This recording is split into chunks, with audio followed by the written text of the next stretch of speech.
Isang pambihira at kapanapanabik na pangyayari ang nasaksiyan sa lungsod ng Legazpi, 11:43 kaninang umaga. Sa loob kasi ng isang minuto, nawala ang anino ng mga bagay dahil sa tuwirang pagtama ng araw sa ibabaw ng lupa. Maraming netizens ang nagpost ng kanilang mga kuhang larawan at video na nagpapatunay ng nasabing pambihirang penomena.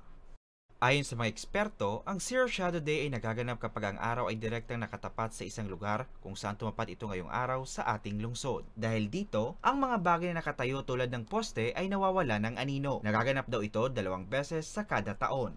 Kasi nangyayari po yan kapag nagtitilt po yung mundo po natin, nagtitilt po siya ng 23.5 degrees Celsius.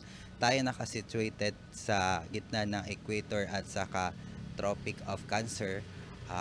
Bali, as of now, ay kaninang umaga, naka ano po tayo, parang direktang nakatapat sa araw.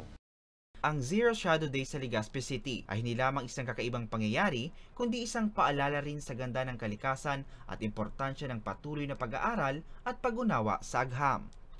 Samantala, inaasahang magaganap rin ang Zero Shadow Day bukas sa Batangas, April 27 sa Lucena, April 28 sa Tagaytay, April 30 sa Olongapo, May 1 sa Angeles, May 2 sa Tarlac at May 3 sa Baler. Para sa mga balitang Tatak Bicol, Hercules Barbacena.